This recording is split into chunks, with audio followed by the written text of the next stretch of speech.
আসসালামু আলাইকুম। ভালো আছেন? আজকে আসলে রেজাল্টে নেই নোটিস একটা পাবলিক গ্রুপে আসছে, প্লাস আমার ব্যাচও ক্লাসটা প্রাইভেট ব্যাচও ক্লাসটা শেয়ার করা হবে। সো বিষয় হলো আপনাদের মডেল টেস্টের খাতা দেখেছিলাম আমি। মডেল টেস্টের খাতা দেখে আপনাদের কাছে যেটা মনে হয়েছে, আপনাদের একটু এখনই বাতলে দেওয়া উচিত। অনেকে আছেন পরীক্ষা দেন না, প্রচুর পড়েন কিন্তু পরীক্ষা দেন না। আসলে তারা কিন্তু খুব খারাপ করতেছেন। এখনো সময় আছে, পারলে আগামী 13-14 তারিখে আমি একটা মডেল টেস্ট নেব, 13-14 তারিখে, এবং পরীক্ষার ডেট দেখে হয়তো বা তারপরেও আরো 2টা নিতে পারি। সো পরীক্ষাগুলো একটু দেন। পরীক্ষা আপনারা যারা দিচ্ছেন না তারা খুব ভুল করতেছেন মনে হয়, এবং যারা দিচ্ছেন তাদের মধ্যে দেখলাম যে বেশ সমস্যা হলো যে অনেক সমস্যা। আসলে নাম্বার আপনি অনেক লেখেন কিন্তু নাম্বার পাচ্ছেন না। আমি দেখছি এখানে আপনারা কয়েকটা খাতা আমি শেয়ার করি, সেগুলো আপনারা দেখেন, কিন্তু এখানে এমন হয়েছে যে 74 পেয়েছেন, 100-র মধ্যে 76 পেয়েছেন, 100-র মধ্যে 91 পেয়েছেন, 92 পেয়েছেন। এই প্রবলেমগুলো একটুখানি আপনাদেরকে বাতলে দেওয়ার জন্য আমি আজকে এখানে আসছি। বিষয় হলো অনেকে ভালোও লেখেন, অনেক লেখেন, কিন্তু লেখার আর্ট না থাকার কারণে তার নাম্বারটা কমে যাচ্ছে, এবং এটা খুবই খুবই দুঃখজনক। আজকে যে প্রশ্নটা আমি খাতা দেখলাম, বাংলাদেশ বিষয়াবলী, কালকে রাতে যে আমি আপনাদের পোস্ট করেছি, বাংলাদেশ বিষয়াবলীর যে প্রশ্ন হয়েছে, এই প্রশ্নে ইজিলি মানে যদি একটু স্ট্র্যাটেজি ফলো করে 130, 40, 150 পাওয়া খুবই পসিবল। আমি 35 আমি যখন বাংলাদেশ বিষয়াবলী পরীক্ষা দিয়েছিলাম, 200 নম্বর প্রশ্ন আসছে। আমরা জানতাম না যে কত নম্বর করে প্রশ্ন আসবে। 40টা প্রশ্ন আসছে, জাস্ট পাস করে, প্রত্যেকটা কোয়েশ্চেন ছিল পাস করে, 40টা কোয়েশ্চেন পাস করি, 200 কোয়েশ্চেন। এবং এখানে আমি যেটা করেছিলাম যে আমি পরীক্ষা দিয়ে, মানে আমি প্রথমত ভাবেছিলাম যে আমি সাধারণ জ্ঞান এমন কোনো প্রশ্ন নাই যে আমি আসলে বুঝবো না, যেটা আমি উত্তর করতে পারবো না। বুঝবো না যে এমন কিছু নাই যে উত্তরে সমস্যা হবে। আমি বলছি যে প্রশ্নটা বুঝবো, যা হোক আমি কাছাকাছি কিছু লিখে আসবো। আমি জাস্ট একেবারে সাথে সাথে টাইমটাকে আমি ভাগ করে দেখলাম যে 5 নম্বরের কোশ্চেনে 6 মিনিট টাইম। আমি যে 6 মিনিট নিচ্ছি এবং প্রত্যেকটা কোশ্চেন 6 মিনিটের মধ্যে শেষ করেছিলাম, এবং ঘন্টা পড়ে গেছে আমার সেলাই করা শেষ। মানে ঘন্টা পড়ে গেছে আমার সেলাই করা শেষ হয়ে গেছে, মানে 1 মিনিট আগে লেখা শেষ, এরপরে সেলাই করে আমি জাস্ট রিভিউ করেছিলাম। বেসিক্যালি আমি পরীক্ষা দিয়ে ভেবেছিলাম যে আমি 140 পাবো। আমার একটা মানে একটা বিশ্বাস ছিল যে 140 পাবো, এবং আমি এখানে 143 পেয়েছিলাম, 143 নম্বর পেয়েছিলাম, 143। আমি ভেবেছিলাম যে 140 পাবো, পেয়েছিলাম 143। আর at the same time 33rd বিসিএসে আমি যেটা ভেবেছিলাম যে আমি নাম্বার পাবো, মানে বাংলাদেশ বিষয়াবলী একটা 1/2, টু কোশ্চেনটা ইজি ছিল। আমার বন্ধুরা 88 পেয়েছিল, 85 পেয়েছিল, 84 পেয়েছিল, কারণ কোশ্চেনটা ছিল একটা এক কথায় উত্তর ছিল, এবং এক কথায় উত্তর করলে টিকা ছাড়া এক কথায় উত্তর করলে সেখানে 5 নম্বর। জাতির পিতার নাম কি লিখলে 5 নম্বর ছিল। 33তম বাংলাদেশ বিষয়াবলী 2 দেখেন, বাংলাদেশ 1 দেখেন। আমি দুইটাতেই 60, 120 পেয়েছিলাম, কিন্তু আমার এক্সপেক্টেড নাম্বার এই দুইটাতেই নাম্বার ছিল যে 70+/80, এরকমের একটা এক্সপেক্টেড নাম্বার ছিল, যেটা বাংলাদেশ 2 ছিল। কিন্তু আমি দুইটাতেই 60 পেয়েছিলাম। এখানে আমার একটা বিশ্বাস ছিল যে যে টিকাগুলো আসে, এই টিকাগুলো মানে একটা প্যারায় লিখতে হয়, এক প্যারায়। এটা আমাকে এক বড় ভাই বলেছিল যে পরীক্ষা দেওয়ার আগে, যে টিকা কিন্তু এক প্যারায় লিখবে না, তো নাম্বার কাটা যাবে। আমি এটা পরীক্ষা দেওয়ার পরে আমার মনে পড়ছে যে আসলে এটা ভুল করেছি, এবং আলটিমেটলি আমি এখানে এক্সপেক্টেড নাম্বারটা পাইনি। কিন্তু 35-এ আমি এক্সপেক্টেড নাম্বার পেয়েছিলাম, কারণ আমি ভেবেছিলাম যে এখানে নাম্বার 140-150-এর মধ্যে আমি পাবো, 140 মিনিমাম পাবো, এটা আমার এক্সপেক্টেড ছিল। 143 পেয়েছে। তো এখন বিষয় হলো যে এই অভিজ্ঞতা থেকে বেশ কয়েকটা রিটেন দিয়েছি, এবং আপনাদের কিছু পড়াই, অনেক অনেক 35 ব্যাচ থেকে আমি পড়াচ্ছি ইন্টারন্যাশনাল কোচিং। এখন তো বাংলাদেশে শুধু দুইটাই পড়াই, 41 থেকে দুইটাই পড়াচ্ছি। আমার এই পড়ানো এবং হলো পরীক্ষা দেয়া এবং হলো আমার যে যে যারা খাতা দেখেন তাদের সাথে একটু এক্সপিরিয়েন্স শেয়ারিং সবকিছু মিলিয়ে আমার কাছে মনে হয়েছে যে কিছু জিনিস আপনাদের বলা জরুরি যাতে নাম্বার বাড়তে পারে। এবং আমি একটা কারেকশন দিচ্ছি, অপূর্ব তিনি পেয়েছেন 118.5, উনি আসলে 4 নম্বর বেশি পাবেন, 122 পাবেন। আর শারমিন শামসুন্নাহার তার কিছু নাম্বার কাটা যাবে, কারণ একটা নাম্বার আমি 10 মার্কসে মার্কিং করেছিলাম, ওটা আসলে 5 হবে। তো যাই হোক, আমি আবার আপনাদের খাতাগুলো শেয়ার করব, শেয়ারগুলো শেয়ার করবো। এখন আমি কিছু বিষয় নিয়ে কথা বলি। আমি যে প্রবলেমগুলো দেখছি সেই প্রবলেমগুলো আমার কাছে, খাতাগুলো সব আছে, এই যে খাতাগুলো আমার কাছে আছে, আমি আসলে এগুলো দেখে আপনাদেরকে আমি কিছু এক্সপিরিয়েন্সটা শেয়ার করবো। এক্সাম কবে হবে? এক্সাম জানুয়ারিতে হবে ইনশাল্লাহ। পিএসসি চাচ্ছে যে জানুয়ারিতে পরীক্ষা নেবে। একটা বিষয় হলো যে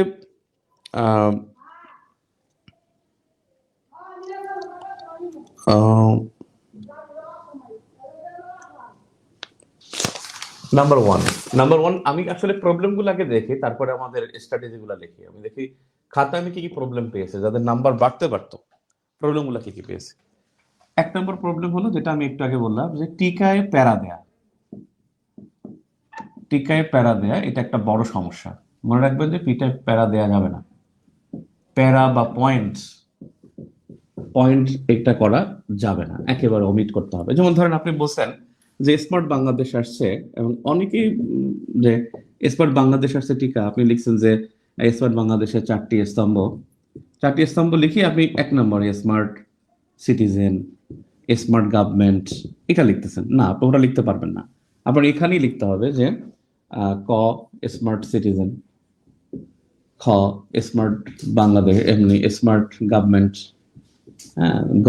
আপনার নিচে নিচে লেখা যাবে না, এক প্যারায় এখান থেকে শুরু করবেন, একেবারে সব শেষ করে জাস্ট একটা প্যারায় উত্তর শেষ হয়ে যাবে। এই একটা প্রবলেম, এটা প্যারা বা পয়েন্ট দেওয়া খুবই রিস্কি, খুবই রিস্কি। কোটেশনও দেওয়া যাবে না। কোটেশন দিবেন, আপনি কোটেশন দিবেন, সব তথ্য দিবেন, কিন্তু সব দিবেন না, ট্যাবল দিতে পারেন। এটা হচ্ছে অ্যানোটেশন, এটা ইংলিশে বলে অ্যানোটেশন। তো এখানে আপনি ট্যাবল দিলে ভিতরে দিতে হবে। ট্যাবল মানে ট্যাবল যদি দেন এই লেখার মধ্যে, যে এখানে দিতে হবে, এখানে এই এক লাইনের মধ্যেই আপনাকে ট্যাবল দিতে হবে, মানে এখানে অন্য কিছু ইউজ করা যাবে না। এটা ঠিক হবে না, খুব রিস্কি, খুবই রিস্কি, এটা খুবই রিস্কি। নাম্বারটা আমি এই জন্যই আপনাদের কেটে দিচ্ছি যে এই নাম্বারটা কাটলে হয়তো আপনি সতর্ক হবেন, নয়তো আপনি সতর্ক হবেন না। ঠিক আছে, এই জন্য আমি স্যাক্রিফাইসটা করিনি। তো টিকায় প্যারা দেওয়া যাবে না, টিকায় প্যারা পয়েন্ট একেবারে না, একেবারে শুরু থেকে শেষ পর্যন্ত এক লাইনে যাবে। আমি যে প্রবলেমগুলো দেখেছি আপনাদের খাতা দেখে, সেই প্রবলেমগুলো আগে শেয়ার করে দিই। নাম্বার 2 যেটা, সেটা হলো মার্জিন। মার্জিন বা এর জায়গা নাই, মার্জিনের জায়গা না দেয়া, জায়গা না দেয়া, এটা মানে যে কতটা বিচ্ছিরি। একজনের খাতা দেখছিলাম যে তার নাম্বার, হ্যাঁ অপূর্বর খাতাটাই, যে 122 পেয়েছে, 122.5। দেখেন অপূর্বর খাতাটা, দেখেন যে এখানে কি পরিমাণ, এটা কোনো লেখা হলো, দেখেন সামনে উপরে মার্জিন দেখেন, হ্যাঁ এই এই যে দেখেন মার্জিন দেখেন, একবার উপরে লিখে রাখছেন, এক বাম পাশে কোনো জায়গা নেই। আসলে এটা এইভাবে লেখা একেবারেই মানে কোনো স্মার্ট কোনো লেখা না। মার্জিন দিতে হবে, অর্থাৎ মার্জিনের জায়গা এইভাবে রাখতে হয়। ধরেন এটা একটা খাতা, এই খাতাটার মধ্যে আপনার এতটুকু জায়গায় রাখতে হবে বাম পাশে, এবং এতটুকু জায়গা রাখতে হবে মানে উপরে। আপনি লেখার সময় একেবারে এই পর্যন্ত না আসে এখানে একটা মানে দাগ দিবেন না, বাট একটা অনুমান করে একটা ফাঁকা রাখবেন, এখানে একটা অনুমান করে ফাঁকা রাখবেন। নিচে একেবারে দাগায় লেখা, এটা কিন্তু আপনার টিক মার্ক দেওয়ার তো একটা জায়গা রাখা লাগবে, টিক মার্ক দেওয়ার জায়গাটা নাই। যেখানে জায়গা রাখবেন, জায়গা জায়গা মানে এখানে অল্প জায়গা রাখেন, মানে একেবারে দেখা যায় যে অনেকে ভিতরে ঢুকায় লেখেন, এটা লেখা একেবারেই একেবারেই মানে বড় প্রবলেম এটা, যে মার্জিন রাখতে হবে। মার্জিন না রাখলে সুন্দর হবে। আপনি যদি পারেন মার্জিন যদি পারেন পেন্সিল দিয়ে টেনে দেন, সেটা সম্ভব, কারণ সময় থাকবে না। আপনি প্রথম খাতাটা পারবেন 15 মিনিটে, কিন্তু পরে যখন লুজ শিট নেবেন তখন কিন্তু আপনি এটা করতে পারবেন না। পারলে আপনি প্রথম খাতাটা এটা করেন, মার্জিন দিয়ে দেন, আর পরের খাতাটা আপনি জায়গা রাখেন। আর যাদের একেবারে অভ্যাস নেই, তাহলে জায়গা রেখে দেন। মার্জিন বা জায়গা না দিয়ে একটা বড় প্রবলেম। নাম্বার 3 একটা প্রবলেম দেখেছি আমি, সেই প্রবলেমটা হলো যে লাইন ভেঙে লেখা। লাইন ভেঙে লেখা, লাইন ভেঙে লেখা মানে কি? যেমন দেখেন লিখছেন যে আপনার খাতাটা হলো এই, এই খাতাটা আপনি লিখছেন কি যে তারা এদেশে এসে থাকতে পারে, লেখা এখানে লিখছেন না। এটা কেমন কথা? মানে আপনার এইটার জন্য মানে এখানে কোনো, এটা তো কোনো লাইন হয় না, এখন মানে কোনো সেন্টেন্স হয় না বা মানে বাক্য হয় না। আপনি এখানে না লিখবেন, আপনি এখানে ভাঙবেন না। এটা এই এই যে লাইন ভেঙে লেখা, এটা একটা বড় প্রবলেম। এতে আপনার কিন্তু দৃষ্টিকটু নাম্বার কেটে যায়। এটা লাইন ভেঙে লেখা যাবে না। আপনারা পারলে নোট করেন বিষয়গুলো। নাম্বার 4, আমি অনেককে দেখেছি যে উত্তর উত্তর 2 বা 3 পৃষ্ঠা লিখছেন, 3 পৃষ্ঠা লেখা কিন্তু মার্ক করা নাই। মার্ক করা নাই, মার্ক করা বলতে যে আপনি অনেক সময় যেমন দেখেন, আপনার আমি একটা খাতা দেখেছিলাম যে ওখানে 4টা পয়েন্ট দেখে আমি দেখলাম যে একটু গ্যাপ আছে, মনে হয় এখানে শেষ করছে, এখানে শেষ করছে। পরের পৃষ্ঠা দেখে যে শেষও করে নাই, মানে শেষের নাই, এন্ডিং লাইনও নাই। পরের পৃষ্ঠায় গিয়ে দেখলাম যে আরো কিছু আছে। সে কি করে? মার্ক করা নাই। মানে আপনি যদি ভাই এই খাতাটায় এখানে লেখেন, লিখতে লিখতে লিখতে লিখতে আসছেন, পরের পাতায় যাবেন, জাস্ট এখানে আপনি লেখা শেষ করছেন, এখানে জাস্ট কিন্তু অপর পৃষ্ঠায় দ্রষ্টব্য এই শব্দটা লিখতে হয়। এটা লিখলে হয় কি, তার দৃষ্টিটা চলে যায় না অপর পৃষ্ঠায় আছে এই প্রশ্নের উত্তরটা, এই প্রশ্নটা অপর পৃষ্ঠা দ্রষ্টব্য। কিন্তু প্রশ্নের উত্তর শেষ, তাহলে আর দেখার দরকার নাই, সে অটোমেটিক খাতা উল্টাবে। কিন্তু প্রশ্নের যেই অংশটা বাকি আছে, এই প্রশ্নের উত্তরের এখানে অপর পৃষ্ঠা দ্রষ্টব্য লেখাটা খুবই জরুরি। এটা খুবই জরুরি। অথবা পিটিও আমরা যে লিখি না, প্লিজ টার্ন ওভার বা অপর পৃষ্ঠা দ্রষ্টব্য, যেটা সহজে লেখা যায়, সেটা কিন্তু এই মার্ক করা, এই মার্ক করতে হবে। এটা অত্যন্ত অত্যন্ত জরুরি। কারণ এটা যে খাতা দেখে তার কাছে এটা মানে প্রবলেম হয়ে যায়। একটা খাতা দেখতে অনেক সময় লাগে, 35-40 মিনিট সময় লাগে। তার মানে সে কিন্তু ধৈর্যটাকে যখন ওখানে মানে ব্যাঘাত ঘটবে, তখন কিন্তু আপনার মধ্যে কিন্তু ডিস্টার্ব হবে। এরপরে একটা বিষয়, এটা মানে আমি আপনার নাম ধরেই বলবো, আর নাহলে আপনি সতর্ক হবেন না। আমি পুরো ডিসগাস্টিং লেখা রাখি তার খাতার মধ্যে। তার খাতার মধ্যে একটা কথা, মানে সে লেখার চেষ্টা করছে কিন্তু খুবই খুবই ডিসগাস্টিং। এই যে আমি লিখে রাখছি, সেটা হলো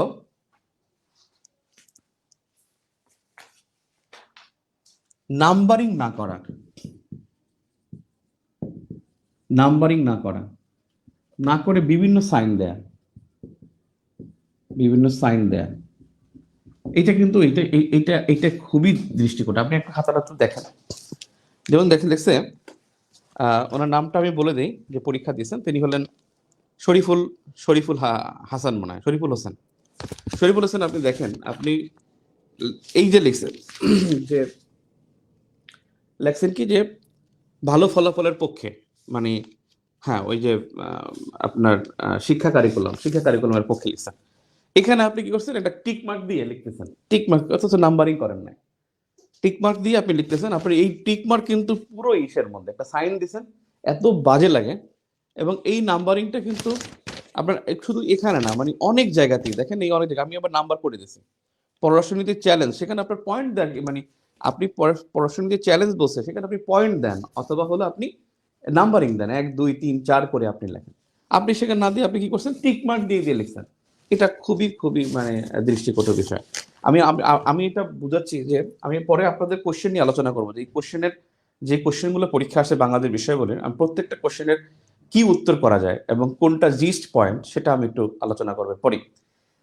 বিষয় হচ্ছে যে নাম্বারিং না করে বিভিন্ন সাইন দেয়া, এটা হলো যে আপনাকে বলছে ভাই যে আপনি লেখেন পড়াশোনার চ্যালেঞ্জ, চ্যালেঞ্জগুলো লিখবেন আপনি, সেখানে যদি এরকমের এই এই মার্ক একটা দেন, এই মার্ক একটা সাইন দেন, এটা আপনি 1 2 3 করে লেখেন।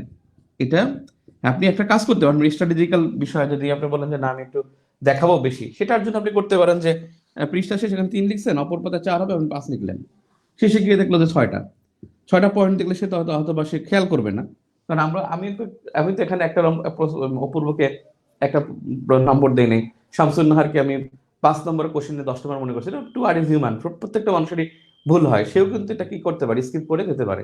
এই কৌশল দিতে পারেন, কিন্তু আপনি এই নাম্বারিং না করে, পয়েন্ট না দিয়ে, সবচেয়ে মজা হলো যে কোনো উত্তরের ক্ষেত্রে একটা নাম্বার দিয়ে একটা পয়েন্ট দেন। যে রোহিঙ্গা প্রত্যাবাসন, এটা একটা সমস্যা, মানে চ্যালেঞ্জ। এই রোহিঙ্গা প্রত্যাবাসন, এই কথাটার মাধ্যমে কিন্তু আপনার ভিতরে কি আছে আর পড়া লাগে না, এটার মধ্যে বোঝা যায় যে সে কি লিখছে। এখানে একটা নাম্বার লিখলেন, 2 নম্বরে লিখলেন আপনি climate change, climate climate diplomacy সংকট। এখানে লিখলেন এই এই যে পয়েন্ট লিখলেন, তার কিন্তু উত্তরটা বেড়ে যাবে। আর যে এইরকম এরকম করে লিখছেন তার কিন্তু নাম্বার ভাই একেবারে 50% চলে আসবে। বাংলাদেশ ইন্টারন্যাশনাল কিন্তু এমন একটা অবস্থা যে যদি একটু ভালো লেখেন, আর্ট রাখেন, তাহলে কিন্তু নাম্বার বেড়ে যাবে। আর যদি একটুখানি হেলাফেলা করেন তার নাম্বার 50%, 40%-এর মধ্যে চলে আসবে। তাহলে কিন্তু আপনি হিউজ একটা গ্যাপ এখানে পড়ে যাবে। আমি যে 33তম আমি যার গল্পটা বলি, তিনি কিন্তু ম্যাথ সায়েন্সে আমার সাথে অনেক বেশি পেয়েছিলেন, 86-70 পেয়েছিলেন 33-এ। আমি রিকমেন্ডেশন পেলে সে কিন্তু আর পায় নাই। কিন্তু তিনি আমার চাইতে ওখানে 25-30 বেশি পেয়েছিলেন। কিন্তু বাংলাদেশ বিষয়াবলিতে ইন্টারন্যাশনাল আমি পেয়েছিলাম 68 মনে হয়, বা 66, সরি 66 ইন্টারন্যাশনালে। আর উনি পেয়েছেন 40। ইসিরে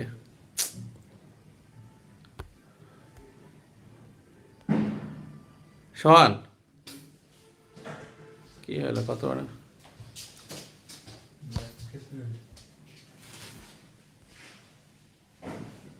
মেজাজটা খারাপ না?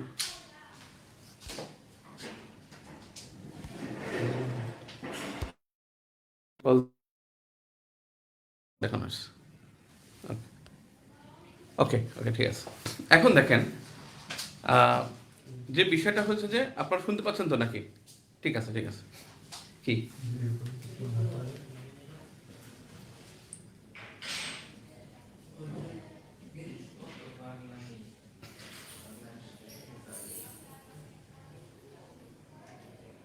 ঠিক আছে। এখন যে বিষয়টা হয়েছে সেটা হলো যে হ্যাঁ, সে কিন্তু ওখানে পেয়েছে 41 আর 43, বাংলাদেশ ইন্টারন্যাশনাল 41, 43, একটা 39, তখন বাংলাদেশ দুইটা আসতো। ব্যাপারটা হচ্ছে যে নাম্বার কমলে কিন্তু এখানে অনেক কমে যাবে। তো নাম্বারিং করে না করা মানে কোনো প্রশ্নের উত্তরই, আপনি যদি লেখেন বৈশিষ্ট্য, বৈশিষ্ট্য লিখে আপনি সাইন দিচ্ছেন কেন? নাম্বার দেন, 1 2 3 দেন, 3টা লেখেন, 2টা লেখেন।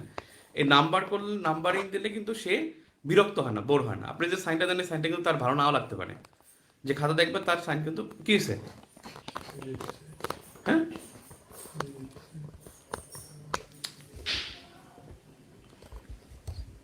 কি করলে শুধু শুধু কি হয়েছে কি?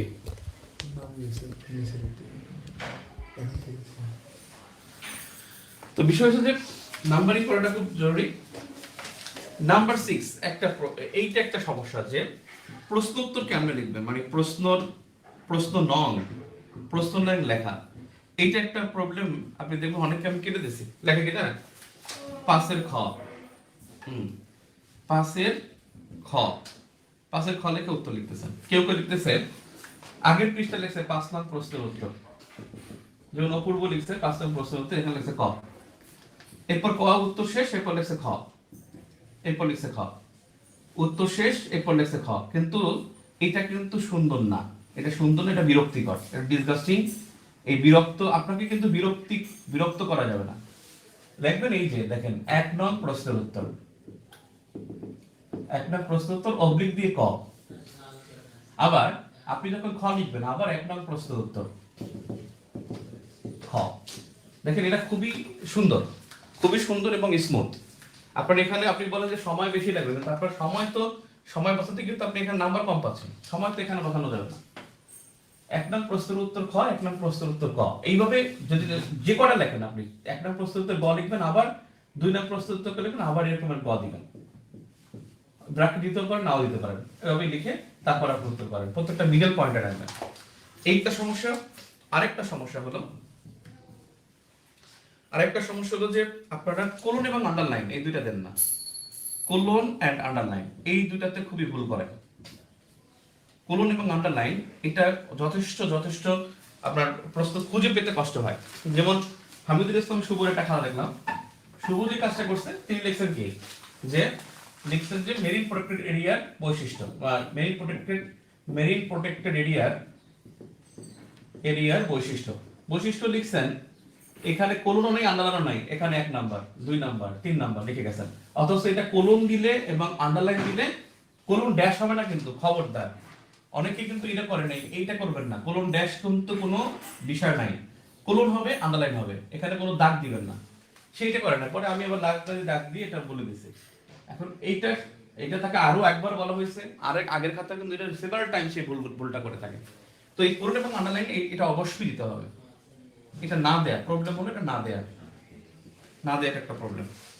প্রস্তুত লেখা একটা সমস্যা, এটা বুঝতে পারছেন। 7টা বললাম, এরপরে হলো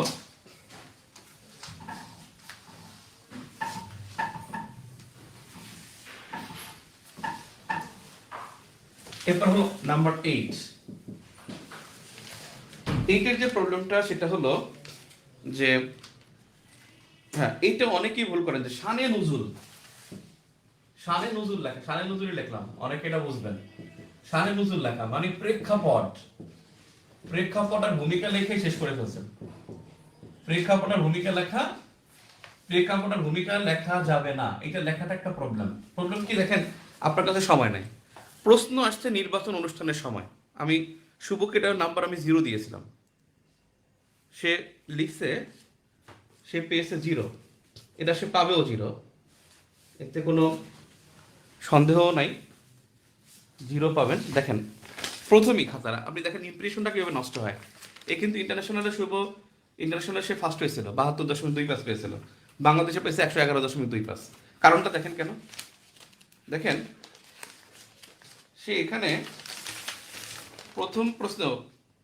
প্রথম প্রশ্নটা হলো, ও তাকে 0 দেয়নি, আমি 1.5 দিয়েছিলাম, কারণ সে কিছু লিখছে। এখানে নির্বাচন অনুষ্ঠানের সময় জিজ্ঞেস করছে, সে কিন্তু 90 দিন কথাটা লিখতে পারছে, কিন্তু তো তার একটা অংশ হয় নাই। যে আমি বলছি যে প্রশ্নটা ছিল নির্বাচন অনুষ্ঠানের সময়, সে এখানে একটা সংবিধানের একটা স্লোগান দিছে, সরি ভোট নিয়ে একটা স্লোগান দিছে দেখ, কিন্তু তার মূল যে কথা 123 নং অনুচ্ছেদ, 123 নং অনুচ্ছেদ তার ভুল হয়েছে, লেখা 122। নাম্বার 2 যেটা, সে হলো নির্বাচন অনুষ্ঠানের সময় জিজ্ঞেস করছে, এটা এই প্রশ্নটা অনেকভাবে লিখছেন। কেউ লিখছেন তফসিল ঘোষণার পরে, কেউ বলছেন যে সংসদ হয়ে গেলে। নির্বাচন অনুষ্ঠানের সময়টা হলো সংবিধানে বলা আছে যে এটা হবে জাস্ট মেয়াদ শেষ হওয়ার আগের 90 দিন থেকে 60 দিন থেকে 90 দিন, যে কোনো নির্বাচন, শুধুমাত্র সংসদ নির্বাচন তা না, যে কোনো নির্বাচনী মেয়াদ শেষ হওয়ার 60 থেকে 90, শেষের 60 থেকে 90 দিনের মধ্যে নির্বাচন হবে, অথবা পরবর্তী, অথবা যদি ভেঙে যায়, কোন মারা গেল অথবা সে পদত্যাগ করলো, তখন কি হবে, মেয়াদ শেষ হওয়ার পরে 90 দিনের মধ্যে নির্বাচন হবে। সে এই কথাটা অংশ লেখার কারণে 1.5 পাইছে। কিন্তু সে যদি এই বাক্যটাই শুধুমাত্র অল্প একটু বাক্যের মধ্যে খালি 123 অনুচ্ছেদ লিখে একটু লিখতো, সে কিন্তু 4 পাইতো, 4.5 পাইতো, 4 থেকে 4.5 নাম্বার পাইতো। আর অনেকে বলছে যে এইটার প্রশ্ন অনেকে 0 পাইছে। নির্বাচন অনুষ্ঠানের সময় লিখুন, এখানে আপনি লিখে রাখছেন তফসিল ঘোষণা করবে, নির্বাচন কমিশন যখন ইচ্ছে তখন নিবে, এগুলো তো অবান্তর কথাবার্তা। তার মানে শানে নজুল লেখা, যেমন দেখেন আপনি প্রশ্ন আসছে যে first discussion of the constitution কি, first discussion of the constitution হলো 5ম সংশোধনী, কিন্তু আপনি লিখছেন কি সংবিধান একটি জাতির মৌলিক আইন, একটি রাষ্ট্রের মৌলিক আইন, সংবিধান 1972 সালে এত কার্যকর হয়, সংবিধানে এতটি অনুচ্ছেদ আছে, এগুলো একেবারে আননেসেসারি। আপনি টু দ্য পয়েন্টে উত্তরে চলে যাবেন, এখানে কোনো প্রেক্ষাপট লেখার সেই যুগই নাই, প্রেক্ষাপট লেখার কোনো যুগই নাই। আপনাকে বলছে কারিকুলাম, উনি 2022 সালে কারিকুলামের পক্ষে বিপক্ষে যুক্তি দেন, এখানে আপনি কারিকুলামটা একটু মেনশন করতে পারেন, দিন পক্ষে যুক্তি দেন বা বিপক্ষে, অথবা পক্ষে যুক্তি দিয়ে সেখানে কারিকুলাম বিষয়বস্তু টেনে নিয়ে আসেন, বিপক্ষে যুক্তির ক্ষেত্রে সেখানে কারিকুলামের বিষয়বস্তু টেনে নিয়ে আসেন। কিন্তু আপনি শিক্ষা কারিকুলামের বিবরণী দিয়ে দেন অনেকগুলো, আসল কথা লিখলেন না। আপনাকে আমি বলছি যে সামাজিক নিরাপত্তার ক্ষেত্রে সামাজিক নিরাপত্তার ক্ষেত্রে সামাজিক পেনশনটা কতটা গুরুত্বপূর্ণ, সেখানে সামাজিক নিরাপত্তা কি সে বিষয়টা লিখতে পারেন। সামাজিক নিরাপত্তার ক্ষেত্রে সামাজিক নিরাপত্তার একটা অংশ বয়স্ক ভাতা, পেনশন পাওয়া, এটা সামাজিক নিরাপত্তার অংশ, সেখানে আপনি পেনশনের তারপরে সোশ্যাল পেনশনে যান। কিন্তু আপনি সামাজিক নিরাপত্তা নিয়ে লিখছেন দারিদ্র বিমোচন, লিখে রাখছেন বয়স্ক ভাতা, দুস্থ ভাতা, এটা সেটা, এটার সাথে কিন্তু আপনার মূল উত্তর প্রশ্নটা হলে কিন্তু সামাজিক পেনশন, আপনি কিন্তু সামাজিক নিরাপত্তার মধ্যে সময় ব্যয় করে ফেলছেন। এই জন্য শানে নজুল লেখা যাবে না ভাই, এখন সেই যুগ নাই। 5 নম্বরের প্রশ্নে 6 মিনিট টাইম, দ্রুত ধরে লিখে ফেলবেন। 12 মিনিটের মধ্যে 10 নম্বর লিখতে হবে, দ্রুত সরাসরি উত্তরে চলে যান, এখানে আপনার কিচ্ছু হবে না। শারীরিক ভূমিকা উপসংহার নাই, এটা কেউ পছন্দ করে না এখন আর। যে খাতা দেখে তারও সময় আছে, তারও কিন্তু খাতা দেখে তাকে কিন্তু মেসেঞ্জারে বসতে হয়, তারও কিন্তু হোয়াটসঅ্যাপ চেক করতে হয়, তারও কিন্তু অনেক কাজ আছে। আপনার এই শানানুজু পড়ার টাইম নেই, ঠিক আছে? মূল উত্তরে চলে যান। আপনি অনেক লিখছেন, মনে করছেন যে আপনি মূল উত্তরে ফাঁকিবাজি করছেন থেকে নম্বর পাবেন, তা না। এখানে শুভ নম্বর পেয়েছে শুধুমাত্র সে 90 দিন কথা লেখার কারণে, 90 দিন না থাকলে এই নম্বরটা পাইতো না, ঠিক আছে? এবারে নাম্বার 9 একটা সমস্যা হলো যে কিছু কিছু ডিসগাস্টিং ম্যাটারগুলো আমি একটু খাতার মধ্যে লিখি। ডিসগাস্টিং ম্যাটারটা হলো যে প্রথমত আমি আপনাকে বলছিলাম যে নাম্বারিং না করা আপনি মনে রাখবেন অবজেক্টিভ স্টাইলে লিখতে হবে অবজেক্টিভ স্টাইলে। আপনাকে আমি যখন প্রশ্নটা করা হয়েছে আপনার জন্য যে শিক্ষা কারিকুলামের গুরুত্ব লিখুন বা পঞ্চদশ সংশোধনের গুরুত্ব লিখুন, সেখানে কিন্তু গুরুত্বটা যদি আপনি রচনা স্টাইলে মানে অনুচ্ছেদ স্টাইলে লেখেন বা প্যারাগ্রাফ স্টাইলে লেখেন, তাহলে কিন্তু আপনি নাম্বার পাবেন না, নাম্বার বেশি পাবেন না। এখানে কিন্তু আপনাকে যে গুরুত্বটা বোঝাতে হবে যেটা ৭২ সংবিধানের সাথে সামঞ্জস্যপূর্ণ, সংবিধানের ডিস্টর্শন ও বিকৃতিকে মানে অবলুপ্ত করেছে। তারপর হলো মূলনীতিতে ফিরে এসেছে। এই যে পয়েন্ট ১ ২ ৩ ৪ করে পয়েন্ট দেয়া, এটাকে বলা অবজেক্টিভ স্টাইল। অর্থাৎ অবজেক্টিভ স্টাইলে না লেখা ডিসগাস্টিং মানে হলো আপনার খালি গল্প বেশি থাকা, এটা একটা সমস্যা। গল্পের চাইতে আপনার এখানে গল্প বেশি থাকার চাইতে আপনার নাম্বার থাকাটা বেশি। নাম্বার বলতে সংখ্যা, পার্সেন্ট, তারপর হলো সাল, এইসব বিষয়গুলো থাকলে মনে হয় কি তথ্যগুলো মানে তথ্যপূর্ণ আছে, তখন ওটার দিকে মানে তাকায় ওইটার দিকে আন্ডারলাইন করে, হ্যাঁ এই ঘটনাটা তো এইভাবেই। যেমন কালকে একজন লিখছে যে খেলা দেখছে, তখন লিখছে যে মেরিট প্রক্রিয়াটি ২০১২ সালে হয়েছে। তার নাম বললাম ২০১২ না ১৩ দেখে দিত, দেখলাম ঠিকই ২০১২ সালের ১৩ নং অনুচ্ছেদে মেরিট প্রক্রিয়ার কথা বলা হয়েছে। তাহলে তখন দেখলাম যে হ্যাঁ ঠিক আছে, তখন এটার মধ্যে কিন্তু রাস্তা তৈরি হয় যে আসলে সে পড়ে আসছে বা তার লেখায় ইনফরমেশন আছে। এরপরে হলো যে কলম দিয়ে ম্যাপ আঁকা, এটা ডিসগাস্টিং ব্যাপার। কলম দিয়ে ম্যাপ আঁকা এটা খুবই ডিসগাস্টিং।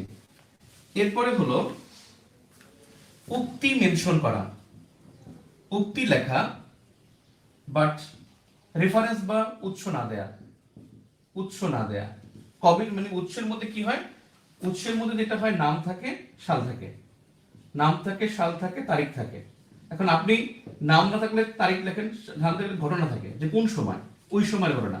নামটা লিখি খারিজ করে দিলেন তা না, এটা ওই জায়গায় লিখছে বা ওই বইতে লিখছে বা একটু তার সাথে একটা এক্সট্রা ইনফরমেশন যোগ করে দেন। আরেকটা বিষয় হলো যে মূল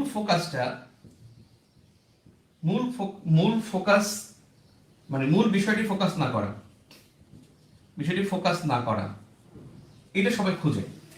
এটা দুই ধরনের ফোকাস না করা, এটা দুই ধরনের। এটা একটা ধরনের কি দেখেন, আপনি ধরেন একজন লিখছেন যে ৬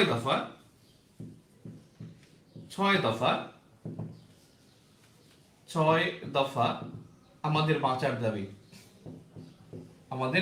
দাবি, হ্যাঁ এটা আমাদের একটা ৬ দফা দাবি কি স্লোগান ছিল।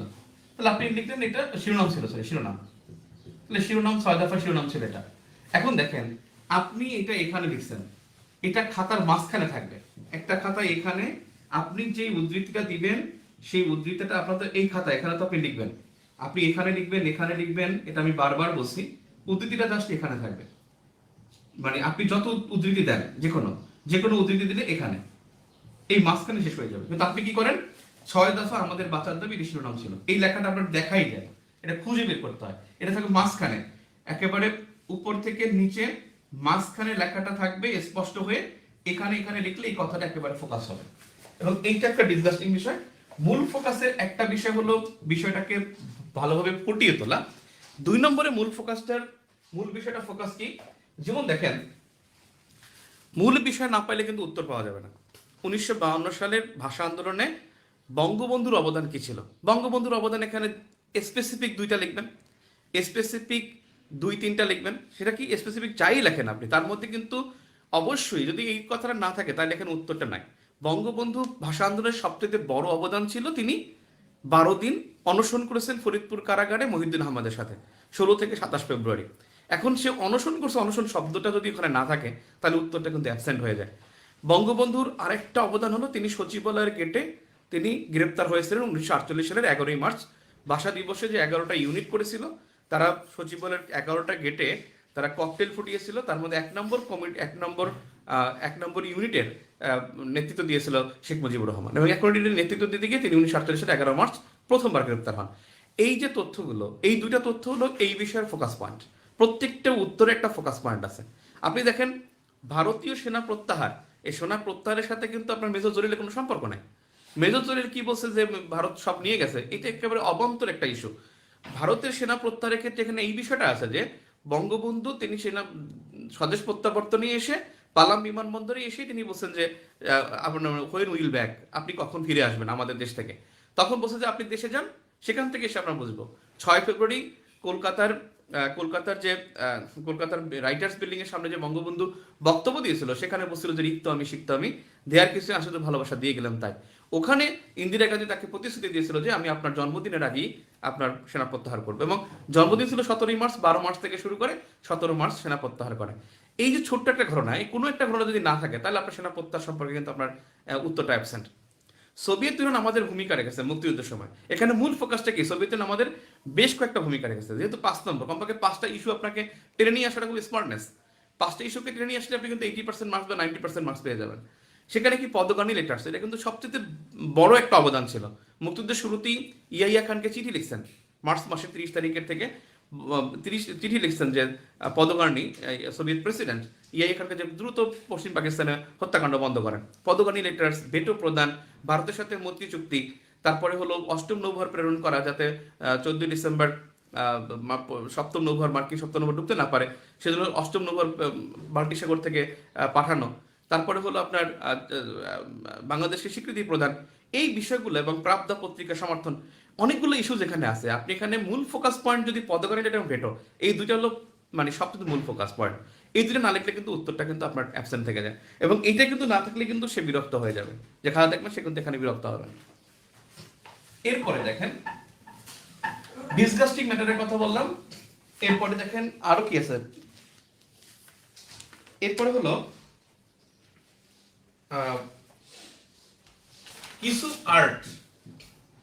কিছু আর্ট বাড়াতে হবে। ও আরেকটা হচ্ছে কি, এন্ডিং লাইন না দেয়, এটা কিন্তু একেবারে এন্ডিং লাইন না দেয়া, এটা বারবার আমি বলি যাদেরকে আমি কমেন্ট করি। আগের পরীক্ষা তো আমি কমেন্ট করেছি, আমি 10টা পরীক্ষা নিয়েছি, 11টা পরীক্ষা নিয়েছি মোট। 11টা পরীক্ষার মধ্যে অনেকে দেখছি যে 8-9টা পরীক্ষায় প্রেজেন্ট ছিলেন, তাদেরকে বলে দিয়েছি এন্ডিং লাইন দেন। এই খাটাস এন্ডিং লাইন দেয়ই না। আমার মন চায় যে মানে ই থেকে মানে খাতা থেকে ওর মানুষটার পাইতাম, তাহলে কি লাইতাম ইচ্ছা মতো।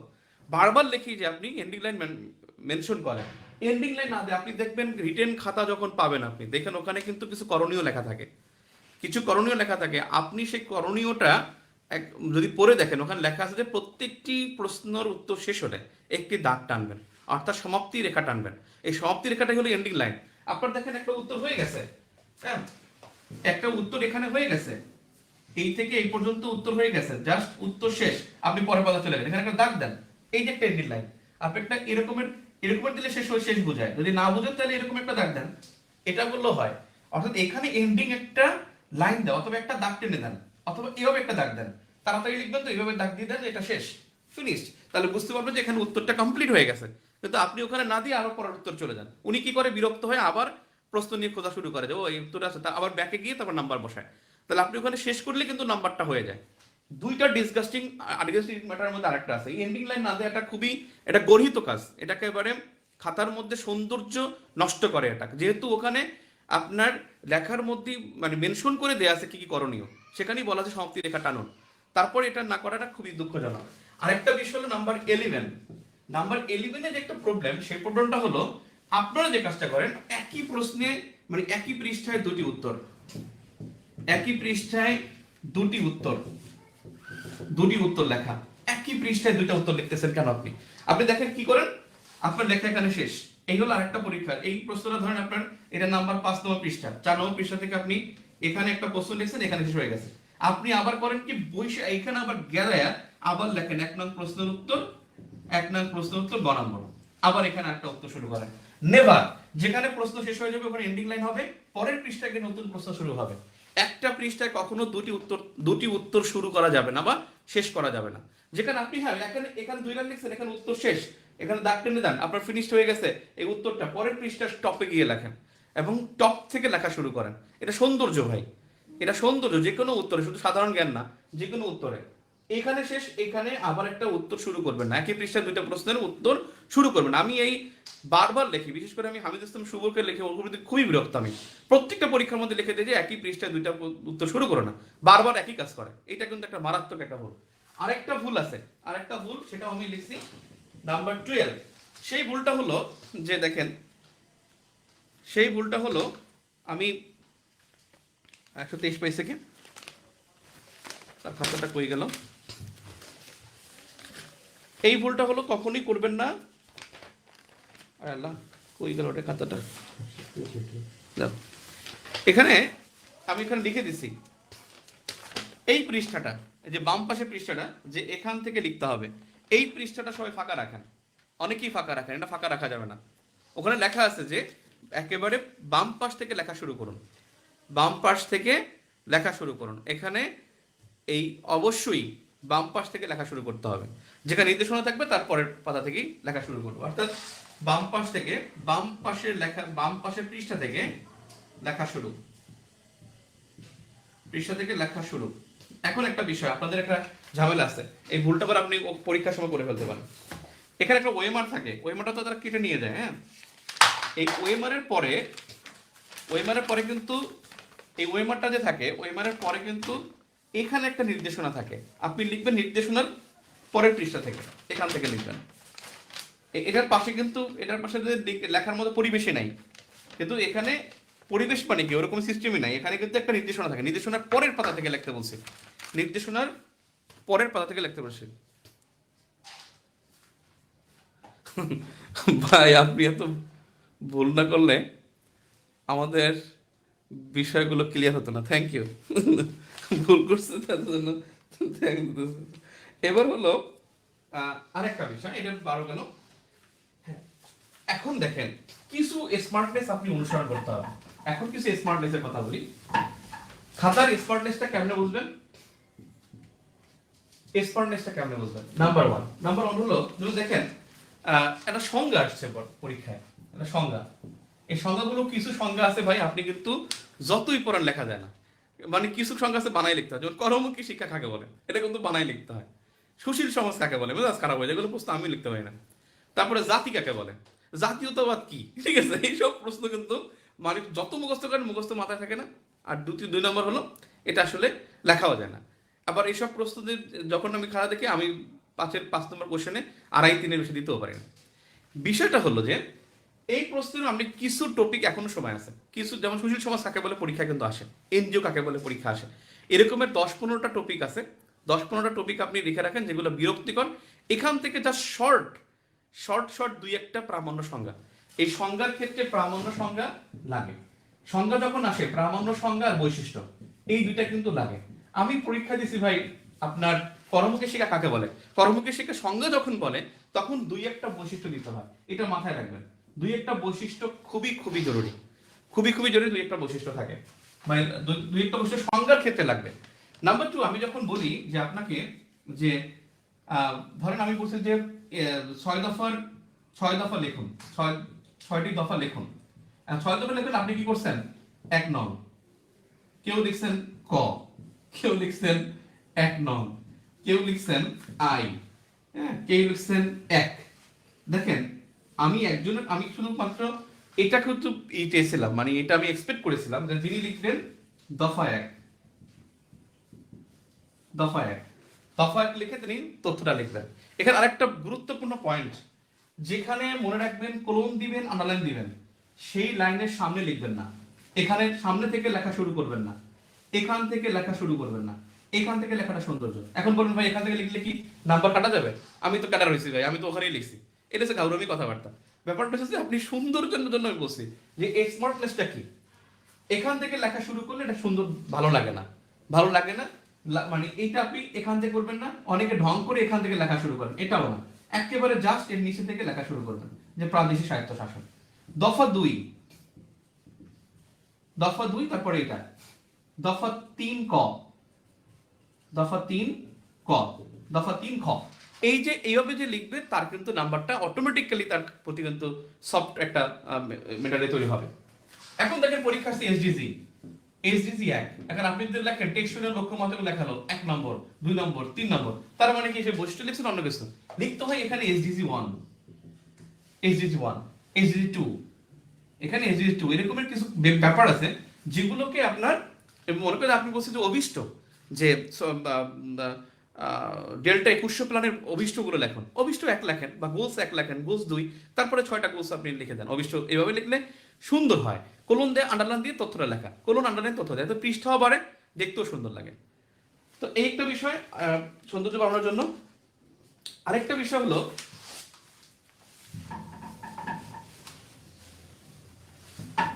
ব্যাপারটা তো বুঝতে পারছেন মনে হয়।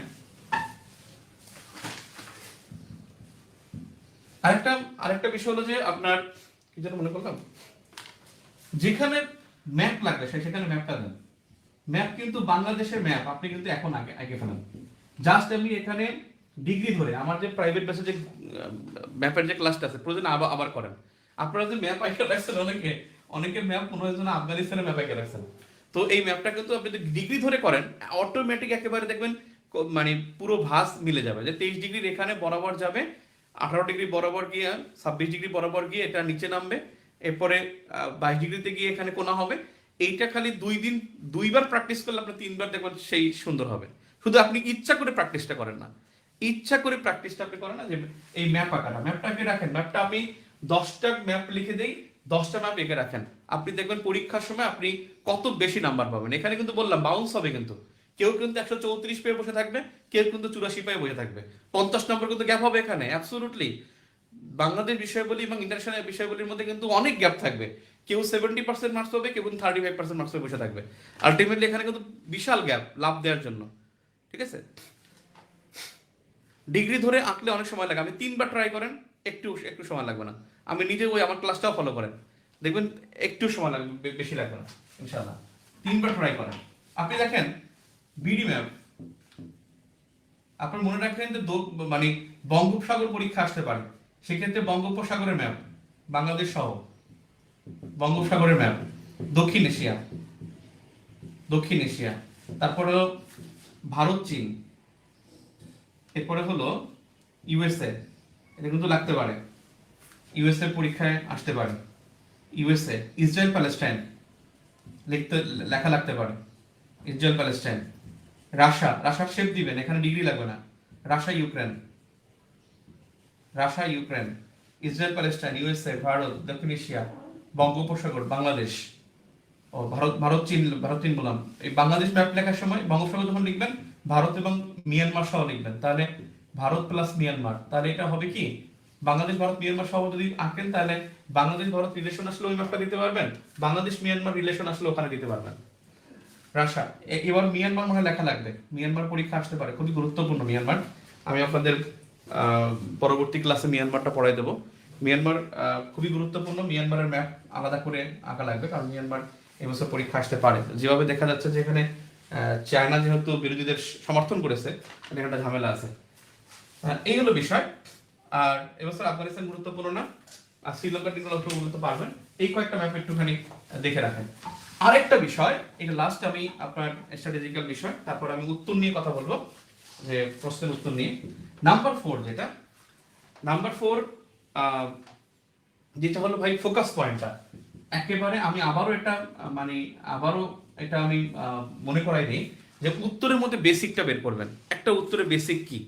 হ্যাঁ, নারী অধিকারের প্রশ্ন যেমন বেইজিং কনফারেন্স একটা বেসিক, পরিবেশের যেমন রিও কনফারেন্স বেসিক, মানবাধিকার সনদে যেমন ইউডিএস এর 1948 যেমন বেসিক, এরকম প্রত্যেকটা প্রসেসটা বেসিক আছে। আপনি দেখেন প্রত্যেকটা নির্বাচনের সময় এখানে কিন্তু সংবিধানটা বেসিক, সংবিধানের কথাটাই কিন্তু বেসিক হবে। আপনি দেখবেন নির্বাচন কমিশনের কার্যাবলী, তার মধ্যে কিন্তু আরপিও 1972, এটা আমি যেখানে পাইছি, যেই প্রশ্নের মধ্যে 1972 দেখছি আরপিও অনুসরণ করে নির্বাচন কমিশন, সেখানে কিন্তু উত্তরটা আমি ওইখানে কিন্তু নাম্বার বেশি দিয়েছি। সবাই কিন্তু মূল ফোকাস পয়েন্টটা খুঁজবে, এবং আপনি দেখবেন এই প্রশ্নের বেসিকটাকে সাথে সাথে বলবেন যে ওইটা আমার লিখতে হবে, ওটা যেখানে বসামাটা বসতে হবে, ও কিন্তু ওইটা খুঁজবে, তাহলে কিন্তু আপনার উত্তর খুবই ভালো হবে। এবং আশা করি যে আমার কথাগুলো আপনারা খুব শুনছেন, এবং আমার যে 12-13টা পয়েন্ট লিখলাম এগুলো সব লিখে রাখছেন, এবং এইটা অনুসরণ করবেন। আমি এখন আপনাকে জাস্ট প্রত্যেকটা প্রশ্নের আমি মানে বেসিকটা বলে যাচ্ছি। বাংলাদেশ বিষয়বলীর প্রশ্ন, এখানে প্রশ্ন আসছে 10টা প্রশ্ন, 10টাই লিখতে হয়েছে। আমি যাই 1 নম্বরে আসছে বাংলাদেশের মুক্তিযুদ্ধের ছবি তৎকালীন সোভিয়েত ভূমিকা আলোচনা করুন।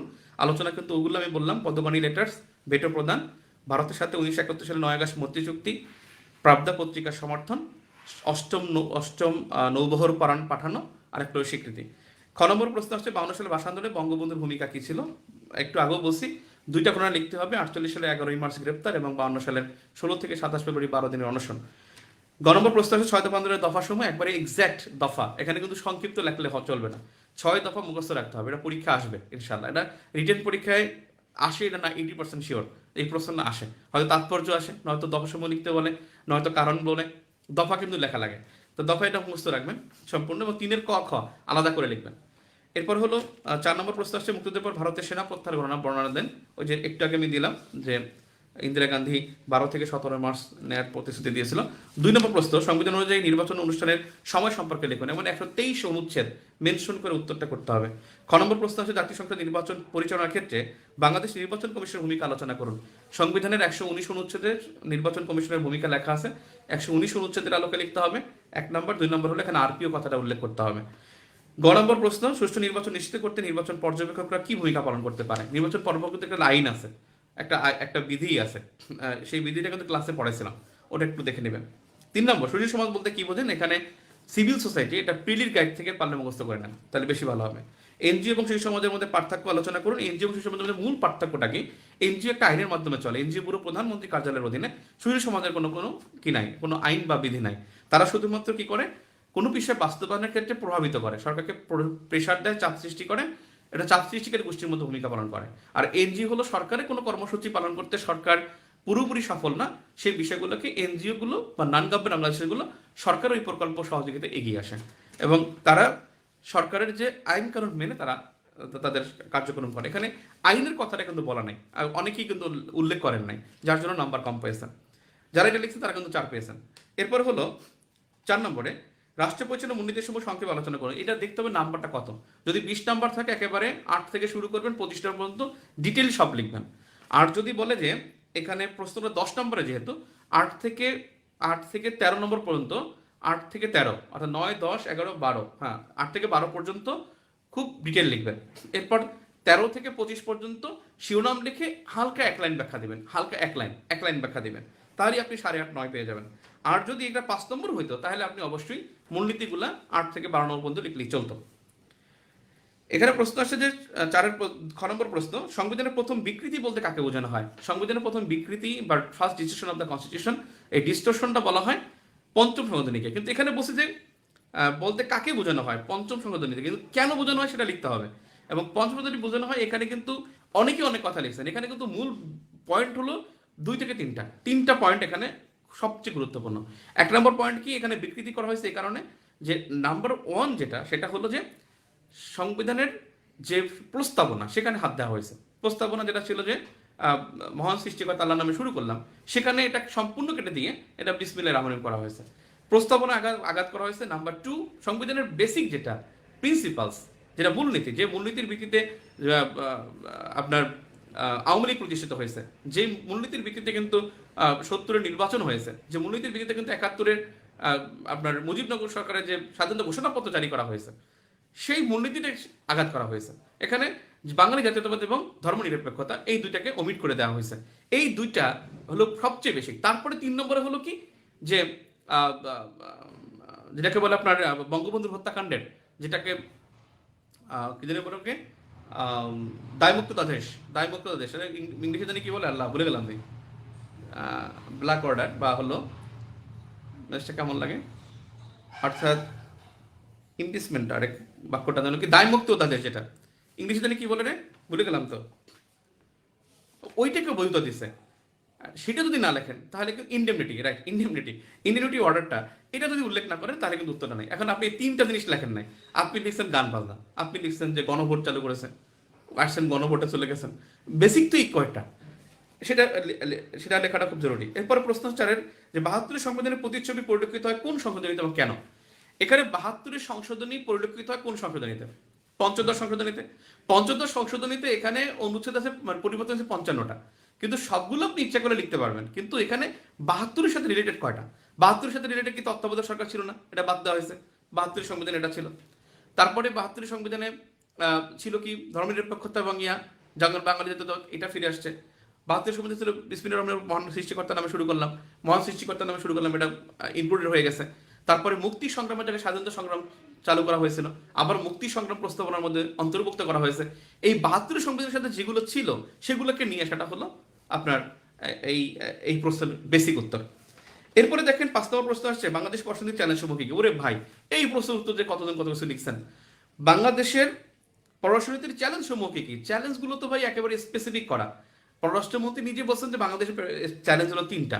একটা হলো রোহিঙ্গা রিপেট্রিয়েশন, রোহিঙ্গা প্রত্যাবাসন। 2 নম্বর হলো জিও স্ট্র্যাটেজিক্যাল কনফ্লিক্ট, অর্থাৎ ভূকৌশলগত যে বিরোধ আছে সেটাকে মোকাবেলা করা। নাম্বার 3 হলো ক্লাইমেট ডিপ্লোমেসি, অর্থাৎ আমাদের ক্লাইমেট ডিপ্লোমেসির মধ্যে আমাদের ক্ষতিগ্রস্ত হচ্ছে ক্লাইমেট চেঞ্জ তহবিল থেকে আমাদের এখানে মানে অর্থ আদায় করা। এই 3টা হলো সবচেয়ে বড় চ্যালেঞ্জ। আপনি গিয়ে লিখছেন সীমান্ত ভারত বেষ্টিত, আপনি লিখছেন বঙ্গোপসাগরে সেন্ট মার্টিনকে চেয়েছে, এগুলোর কোনো ভিত্তি নাই তো, এগুলো তো খালি গায়েবী কথাবার্তা, এগুলো কোনো রেফারেন্স নাই তো। এগুলো না লিখে আপনি ওই 3টা আগে লেখেন, তারপর অন্য কিছু লেখেন। এটা আমি ক্লাসেও বলছি, কত পোস্টও করছি, আপনাদের কেউ হুশই হয় না। এরপরে হচ্ছে রিজার্ভ সংকট মোকাবেলা কিরূপ পরশনীতি প্রয়োগ করা প্রয়োজন। রিজার্ভ সংকটটা কি, রিজার্ভ ক্রাইসিস, রিজার্ভ আসে কোথা থেকে সেটাকে ব্যাখ্যা করবেন। রিজার্ভ আসে কি থেকে? বাইরে থেকে যে অর্থ আসবে তাই তো রিজার্ভ। এক্সপোর্ট আসবে, এক্সপোর্ট ইনকাম আসবে, তারপর হলো আপনার রেমিটান্স আসবে, এফডিআই আসবে, তারপরে হেল্প আসবে, অ্যাসিস্ট্যান্স আসবে, বিভিন্ন প্রজেক্টে যেটা এফপিআই, ফরেন পোর্টফোলিও ইনভেস্টমেন্ট, এগুলো আসবে। এগুলো বাড়ার জন্য কাজ করতে হবে। এখন আপনি কি করছেন? ডলার সাশ্রয় করতে হবে, এটা তো হয় না, এটা তো আপনার পররাষ্ট্রনীতির মধ্যে না। আমদানি হ্রাস করবেন, রিজার্ভ ক্রাইসিস জন্য আপনি আমদানি হ্রাস করবেন, ঠিক আছে। ডলার পলিসি করবেন, ঠিক আছে, এটা তো পররাষ্ট্রনীতির মধ্যে না, এটা তো ইকোনমিক পলিসি, ফাইন্যান্স পলিসির মধ্যে। তাহলে আপনি এটার মধ্যে আসেন কেন? ওগুলো আপনি বলেন আমি এফডিআর বাড়ানোর জন্য, এফডিআই বাড়ানোর জন্য আমি কি করবো? এফডিআই বাড়ানোর জন্য আমি তাদেরকে আকৃষ্ট করার জন্য আমি দূতাবাসগুলোতে কাজ করবো, সেটা হলো পররাষ্ট্রনীতিতে রিজার্ভ বাড়ানোর জন্য আপনি কাজ করবেন। খুবই ইমপ্রেসিভ কোশ্চেন ছিল এবং এক্সিলেন্ট কোশ্চেন। এই কোশ্চেনগুলো, এই প্রশ্নে 150 পাওয়া সম্ভব ছিল, কিন্তু হাইস্ট হচ্ছে মাত্র 123-24। এবার আসি, প্রশ্ন আসছে যে বাংলাদেশের পররাষ্ট্রনীতিতে চীনের প্রভাব লিখুন।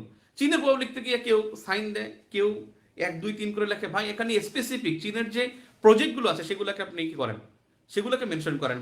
বেল্ট অ্যান্ড রোড ইনিশিয়েটিভস আছে, এখানে সে 152টি দেশকে যুক্ত করবে, বিভিন্ন পলিসি সে এখানে চাপিয়ে দেবে, এটা একটা আমাদের জন্য একটা প্রেশার। জিডিআই ঘোষণা করছে 2021 সালে, গ্লোবাল ডেভেলপমেন্ট ইনিশিয়েটিভস, এবং এখানে যে ছয়টি প্রজেক্ট আছে সেখানে আমাদেরকে তাদের সাথে অন্তর্ভুক্ত হতে বলতেছে। পাঁচ ট্রেড পলিসি, তারা যে মুক্তার মালা, ভারত মহাসাগর অঞ্চলকে মুক্তার মালা হিসেবে যে পার্শ্ববর্তী দেশগুলোকে সে তার পক্ষে নিতে চায়, পাকিস্তান থেকে ঢুকবে এবং এদিকে মিয়ানমার হয়ে বাংলাদেশ দিয়ে বের হবে, ভারতকে বাদ দিয়ে। এই যে 5 ট্রেড পলিসি, এটা আমাদের জন্য একটা রিস্কি। তারপরে হলো ওর যে চেক বুক ডিপ্লোমেসি, তুমি লোন নাও, লোন দিতে না পারলে তুমি আমাকে বন্ধ ইজারা দাও। এই যে chequebook diplomacy, wolf warrior diplomacy, সে মানে আগ্রাসী কূটনীতি করে, সে আমাকে আমার দেশে এসে চীনের প্রতিরক্ষা মন্ত্রী হুমকি দিয়ে গেছে যে তুমি যদি 5 স্ট্র্যাটেজি বা হলো আইপিএস এর মতো কোনো ইসের অন্তর্ভুক্ত হয় তাহলে চীন তোমার সাথে সম্পর্ক ভেবে দেখবে। এই যে হুমকি দিয়ে গেছে, এগুলো হলো আমাদের চীনের পররাষ্ট্রনীতির প্রভাব। এগুলোকে লেখাটা খুবই যৌক্তিক। এরপরে আছে যে কর্মমুখী শিক্ষা কি, কাজের বিনিময় শিক্ষা, এটা বললাম না, এগুলা মানে বলা যায় না, লেখা যায়, লেখা গেলে তাও আন্দাজে লেখা যায়। একটা বিষয়, উপন্যাসটি শিক্ষা ও অনানুষ্ঠানিক শিক্ষার মধ্যে পার্থক্য কি? এটা আবার অনেকে ভুল করে ফেলছেন। অনানুষ্ঠানিক শিক্ষা হলো যেখানে কোনো শিক্ষার সিস্টেমে নাই, কিন্তু অটোমেটিক মানুষ শিখে যায়। গল্প শুনে শেখে, টিভি দেখে শেখে, পত্রিকা পড়ে শেখে, তারপর রাস্তা সাইনবোর্ড দেখে শেখে, এটা হলো অনানুষ্ঠানিক শিক্ষা। এটা মানুষের অনানুষ্ঠানিক শিক্ষা। কৃষ্টি কালচার দেখে দেখে শিখে, প্রথা দেখে শিখে, এটা হলো অনানুষ্ঠানিক শিক্ষা। আর উপনানুষ্ঠানিক শিক্ষা কি? উপনানুষ্ঠানিক শিক্ষা হলো সভা সেমিনার করা, সেমিনার করা, বাস্তব দেখানো, ভিডিও দেখানো, ইচ্ছা করে সেখানে করোনা সম্পর্কে লেকচার দেয়া, এগুলো হলো অপনানুষ্ঠানিক শিক্ষা। আর আনুষ্ঠানিক শিক্ষা হলো একাডেমিক শিক্ষা। এই পার্থক্যটা অনেকে ভালো করে লিখতে পারেন না। নতুন শিক্ষা কারিকুলামের সম্ভাব্য ফল সম্পর্কে পক্ষে বিপক্ষে ঝুঁকি দেন, এই প্রশ্নটা কিন্তু একটা টুইস্ট, এটা অনেকে ধরতে পারেন না। এবং এইটা কিন্তু বলতো, আমি শুভকে এই জন্য থ্যাঙ্কস দিই, ও ধরতে পারছে এটা, এজন্য শুভকে থ্যাঙ্কস যে ওটা ধরতে পারছে হয়তোবা। কারণ এখানে একটা বিষয় হলো সম্ভাব্য শিক্ষা কারিকুলামের সম্ভাব্য ফল সম্পর্কে পক্ষে বিপক্ষে ঝুঁকি দেন। এখানে বিষয় যে সম্ভাব্য যে শিক্ষা কারিকুলাম যে চেঞ্জ হবে, এটা 117 সংবিধানের 17 নং অনুচ্ছেদে গ নম্বর অংশে লেখা আছে যে সময় সময় কি হবে শিক্ষা কারিকুলাম পরিবর্তন বা সংযোজন বিয়োজন হবে। তাহলে সেক্ষেত্রে এটা একেবারে একটা প্রথা যে এটা হতে হবে। 10 বছর আমাদের চলছে, আমাদের 9 থেকে 19 সাল পর্যন্ত বা 21 সাল পর্যন্ত চলছে আমাদের সৃজনশীল শিক্ষা পদ্ধতি। এখন এটা নতুন কারিকুলাম আসবে, এটা স্বাভাবিক, এটা পরিবর্তন হয়ে আসছে। সেই 1835 সাল থেকে এটা পরিবর্তন হয়ে আসছে। পক্ষে অনেক কিছু লিখবেন, বিপক্ষে কিন্তু লেখা যাবে না, বলা যাবে না বিপক্ষে যুক্তি, বলতে হবে আসলে এটির বিপক্ষে তেমন কোনো যুক্তি নেই, তবে এটি বাস্তবায়নে কিছু চ্যালেঞ্জ রয়েছে। এবং শুভ সেটা চ্যালেঞ্জ লিখছে, এজন্য ওকে থ্যাঙ্কস যে চ্যালেঞ্জ লিখে তারপরে আপনার উত্তরটা করতে হবে, এটা সবচেয়ে বেশি স্মার্টনেস হবে। এখানে কিন্তু আপনি বিপক্ষে লিখতে পারবেন না, পক্ষে লিখতে হবে, এবং 17 অনুচ্ছেদের গ এইটার উল্লেখ যে করবে সে কিন্তু এখান থেকে এগিয়ে যাবে, এখানে একদম লাভ দিবে সে এই উত্তরের ক্ষেত্রে। এরপর প্রশ্ন আছে 7 নম্বরে, যে বাংলাদেশের সাম্প্রতিক যোগাযোগ বিপ্লব সম্পর্কে লিখুন। যোগাযোগ বিপ্লব সম্পর্কে লিখতে বসে এটা অনেকেই ভুল করছেন, অনেকে আগে যোগাযোগগুলো লিখছেন, তারপরে কিছু থেকে একটা এলোমেলো হয়ে গেছেন। আপনি যোগাযোগ বিপ্লব বলতে যেটা বুঝছেন যে বাংলাদেশের সড়ক যোগাযোগ, এটাও বুঝেছি, আবার তথ্য প্রযুক্তি। আমি দেখছি একজন মনে হয় খুব সম্ভবত শুভ বা সামথিং একজনের উত্তর, আমি মাহমুদুল হতে পারে, তার উত্তরটা দেখছি খুব এক্সিলেন্ট। সে কি করছেন, মানে যোগাযোগগুলো লিখছেন, পদ্মা সেতু, মেট্রো রেল, টানেল, তারপরে হলো আপনার এলিভেটেড এক্সপ্রেসওয়ে, তারপরে 4 লেন, কালনা সেতু, হাবিজাবি, মানে অনেক কিছু, হাবিজাবি সরি, বঙ্গবন্ধু, বঙ্গবন্ধু রেল সেতু, তারপর যমুনা রেল সেতু, অনেক কিছু লিখে টিকে লাস্টে তিনি বলছেন কি তথ্য প্রযুক্তি লিখছেন, যে A2 এর প্রজেক্ট লিখছেন, তারপরে তথ্য প্রযুক্তির ওই বিপ্লবের ক্ষেত্রে কিন্তু আইসিটিতে ঢুকে গেছেন। আইসিটি, এই দুইটা লেখা কিন্তু খুবই খুবই স্মার্টনেস। এটা যে যোগাযোগ শুধুমাত্র কিন্তু এই পায়ে হাইটে যোগাযোগ না, এটা কিন্তু এখন যোগাযোগটা অন্যভাবে হচ্ছে। তাহলে সেই আইসিটি সেক্টরটা যিনি লিখছেন, গিগ ইকোনমি লিখছেন, আসলে অ্যাবসোলুটলি তাকে মানে ভালো নম্বর আমিও দিছি, এবং তাকে সে কিন্তু নাম্বারটা পাবে এই চালাকির জন্য। এরপরে দেখেন বাংলাদেশের বৃহৎ প্রকল্পসমূহ কি কি, এর অর্থনৈতিক প্রভাব লিখুন। এখানেও একটা ভুল করে ফেলছেন। অর্থনৈতিক প্রকল্পের মধ্যে আপনি শেখ হাসিনার 10টি যে অগ্রাধিকার খাত আছে, সেই 10টি অগ্রাধিকার খাত লিখে ফেলছেন। এখানে বলা হচ্ছে যে বৃহৎ প্রকল্পসমূহ, বৃহৎ বলতে মেগাই বোঝাচ্ছে, মেগা প্রকল্প 8টা লেখার পরে অন্যান্য লিখবেন, 8টা লেখা শেষ দেন অন্যান্য, 8টা লেখা শেষ দেন অন্যান্য, লেখার পরে 8টার মধ্যেই আপনি লিখছেন সামনেই অর্থনৈতিক প্রভাবটা লিখে দিবেন, লিখেই সামনে প্রভাব। আপনি আগে একবার লিখছেন, পরে আবার অর্থনৈতিক প্রভাব লিখছেন, এটা কিন্তু ভালো হয়নি, এটা সুন্দর হবে না, কখনোই না। একেবারে প্রশ্নের সাথে সাথে আপনি উত্তর, মানে ওই মানে পয়েন্টের সাথে সাথে মানে অর্থনৈতিক প্রভাবটা লিখে ফেলবেন, কোলন আন্ডারলাইন এক বাম দিক থেকে লেখা শুরু করবেন, এক লাইন লেখেন তাও বাম দিক থেকে লেখা শুরু করবেন। এরপরে আছে 8 নম্বর প্রশ্নে আসছে, অর্থনৈতিক সুশাসনে আন্তর্জাতিক মুদ্রা তহবিলে প্রদান করা শর্তসমূহ কেন গুরুত্বপূর্ণ, বিশেষজ্ঞদের মতামত দিন। হ্যাঁ, এখানে শর্তগুলো লিখি, শর্তের সাথে গুরুত্ব, যেমন বলছে কর জিডিপি রেশিও বাড়াতে হবে, এটাকে শর্ত, এবং এটি অত্যন্ত গুরুত্বপূর্ণ কারণ আমাদের কর জিডিপি রেশিও একেবারে কম, 9 পয়েন্ট সামথিং, এটা হওয়া উচিত 16 থেকে 20%, এবং এটা বাড়ালে কি হবে, আমাদের এখানে এই কর জিডিপি রেশিওটা কমানোর কারণেই শ্রীলঙ্কার অর্থনীতি সংকটে পড়েছিল, এই জন্য আমাদের এটা বাড়াতে হবে।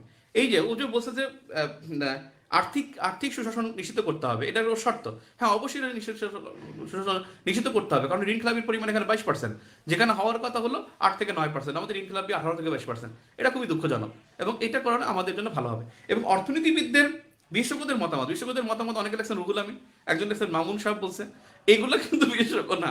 আপনার কি মনে করেন যে ওখানে খাতা দেখবে সে কি একেবারে মন্তু, এই মন্তু না, এখন দুজন দেখে ভাই, একজন মন্তু দিতে পারে, একজন তো মন্তু না। তো সেক্ষেত্রে এখানে মুস্তাফিজুর, আপনি একই কথা লেখেন, আপনার কথাই তো সবাই তো একই কথা বলছেন, সালেউদ্দিন যা বলছে, ফরাসউদ্দিন তাই বলছে, ডক্টর রহমান সোবান, ওয়াহিদুদ্দিন মাহমুদ, মুস্তাফিজুর রহমান ঘুরে ফিরে একই কথা বলছে। আপনি এগুলো একজনের লেখা আরেকজনের মধ্যে পড়তে পারেন, বাট নামগুলো ঠিক করে রাখেন, ডক্টর ওয়াহিদুদ্দিন মাহমুদ, মুস্তাফিজুর রহমান, ডক্টর রহমান সোবান, তাদের নাম লিখে তারপর লেখা শুরু করেন, তারপরে আপনি একজনের উক্তি আরেকজনের গেলে কোনো সমস্যা নাই, এটা নিয়ে প্রবলেম হবে না। 9 নম্বর প্রশ্ন হলো, মেরিন প্রটেক্টেড এরিয়া ঘোষণার উদ্দেশ্য কি। মেরিন প্রোটেক্টেড এরিয়া কেউ বলছেন 4টা, কেউ বলছেন 12টা, আসলে মেরিন প্রোটেক্টেড এরিয়া হলো 17টা। মেরিন প্রোটেক্টেড এরিয়া হলো 17টা, এবং এটার অনেকেই বুঝতেন না, একজন লিখছে কি জানেন, বনভূমি বাড়ার জন্য। মেরিনের সাথে বনভূমির সম্পর্ক কি, মেরিন প্রোটেক্টেড এরিয়ার সাথে বনভূমির সম্পর্ক না, এটা ব্লু ইকোনমির সাথে সম্পর্কিত। ব্লু ইকোনমির যেই যে কনসেপ্টগুলো আপনি পারছেন, সেই ব্লু ইকোনমির কনসেপ্টগুলোই এখানে লিখে দেন, ইন্টারন্যাশনাল অ্যাফেয়ার্সের বেসিক বুঝতে পড়ছে, ওখান থেকে আপনি এখানে লিখে দেন, সমস্যা নাই। সমুদ্র পৃষ্ঠের উচ্চতা বৃদ্ধির বাংলাদেশের প্রভাব কি। সমুদ্র পৃষ্ঠের উচ্চতা বৃদ্ধির বাংলাদেশের প্রভাব একেবারে স্পেসিফিক সংস্থা ভিত্তিক লিখবেন, যেমন আইপিসিসি ওরা একটা কথা বলছে যে 17% ডুবে যাবে 50 সালের মধ্যে, জাতিসংঘ বলছে 3 কোটি শরণার্থী হবে, তারপরে হেডলি সেন্টার ফাউন্ডেশন ওরা বলছে যে আমাদের এখানে মানে বৃষ্টিপাতের পরিমাণ বেড়ে যাবে, ওয়ার্ল্ড ব্যাংক বলছে 30% খাদ্য সংকট তৈরি হবে। এই যে তথ্যগুলো, এইগুলো ডিরেক্ট করে লেখা, সংস্থা ভিত্তিক ইনফরমেশন লেখা। আপনি দেখেন বেসিক ভূগোল অধ্যায়ের মধ্যে, পিলির ভূগোল অধ্যায়ের 5ম অধ্যায় কিন্তু এখানে মানে জলবায়ু পরিবর্তনের প্রভাব লেখা আছে, মানে বৈশ্বিক উষ্ণতার প্রভাব, একেবারে ভূগোল বই থেকে ওখানে নেওয়া, ওটাও পড়তে পারেন, আমি ক্লাস লেকচার দিচ্ছি সেটাও পড়তে পারেন। হলো বদ্বীপ পরিকল্পনা 21 অভিষ্টের সময় একেবারে বদ্বীপ পরিকল্পনার কয়েকটা বিষয় মুখস্থ রাখবেন, অভিষ্ট 6টা মুখস্থ, এরিয়া 6টা মুখস্থ, এরিয়ার সাথে আয়তনটা মুখস্থ, এবং এরিয়ার সাথে আয়তন পড়ার পাশাপাশি ম্যাপ হবে। এখানে যখন বলছি আমি বদ্বীপ পরিকল্পনা 21-এর অভিষ্ট সমূহ কি, যে 6টা পরিকল্পনা লিখছে, ডিটেল লিখছে, সে কিন্তু এখানে পাশে কিন্তু সে 4 পেয়ে গেছে। আর যে ডিটেল এখানে অংশ লিখছে সে কিন্তু 2 পাইছে, 2.5 পাইছে। আর বদ্বীপ পরিকল্পনার 21-এর অন্তর্ভুক্ত অঞ্চল সমূহ লিখুন, এটা ম্যাপ দিয়ে আঁকবে, সে 4.5 পাবে। ম্যাপ দেখে যখন 1, 2, 3 দেখাবে, 4 থেকে 4.5 এর মধ্যে সে নাম্বার পাবে। তবে ম্যাপ ধরে লিখবেন। বদ্বীপ পরিকল্পনা কিন্তু পরীক্ষা আসতে পারে, খুবই গুরুত্বপূর্ণ।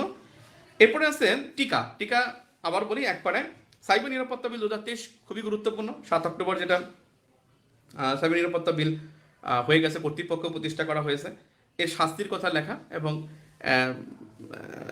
23 সালের যে আইনটার মানে এক বাক্যে লেখা, এক বাক্যে না মানে এক প্যারায় লেখা। স্মার্ট বাংলাদেশও এটা আপনি জানেন, এটাও এক বাক্যে মানে এক প্যারায় লিখবেন। বঙ্গবন্ধু 2 স্যাটেলাইট খুবই গুরুত্বপূর্ণ, এটা কিন্তু আসতে পারে, এটা কিন্তু বিজ্ঞানে আসবে, বাংলাদেশে না আসলে বিজ্ঞানে কিন্তু আসবে। বঙ্গবন্ধু 2 স্যাটেলাইট মাস্ট, ইনশাল্লাহ। আমি যে বললাম মাস্ট, এটা কম্পিটিশনও আসতে পারে, কিন্তু বঙ্গবন্ধু 2 স্যাটেলাইট কম্পিটিশন আসতে পারে, এটা পারলে একটু রিডিং পড়ে ফেলা। A2I প্রকল্প, জাতীয় তথ্য বাতায়ন।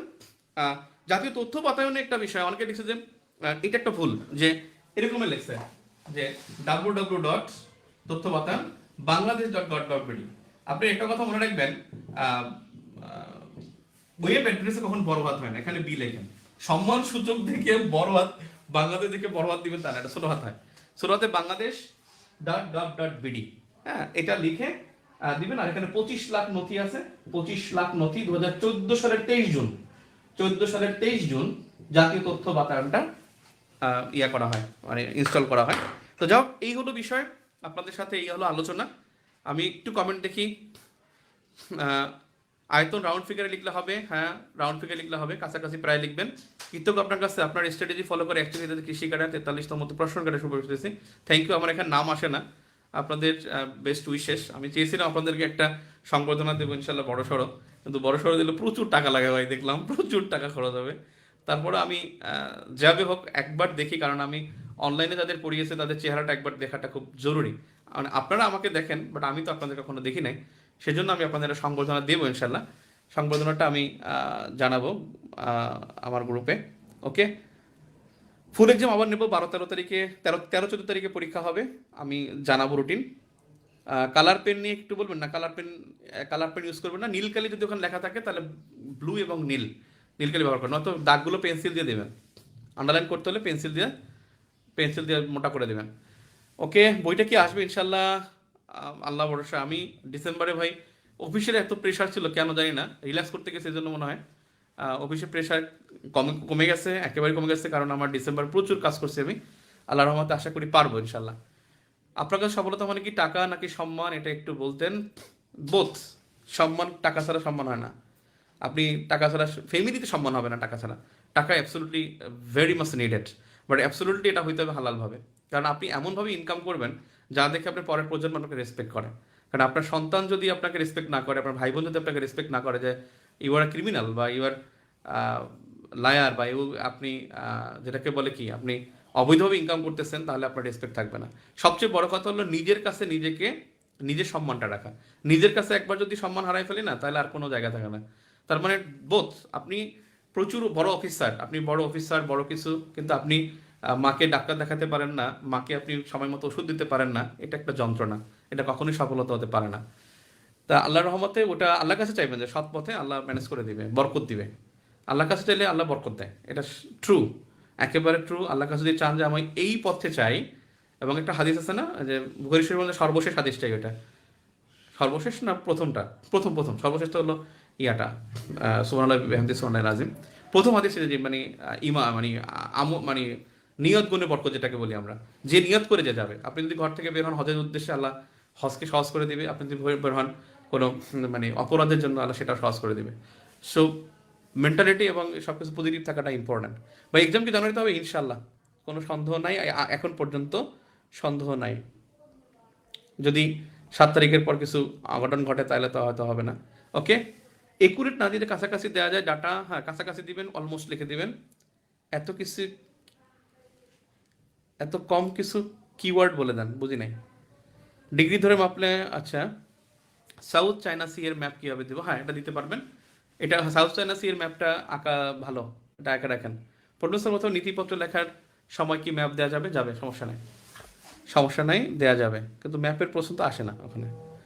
কোলন দিলে জানতাম কোলনের কাছ থেকে লেখা শুরু করার নিয়ম, সেক্ষেত্রে কোলনের পরিবর্তে অন্য কিছু দেয়া যায় কিনা?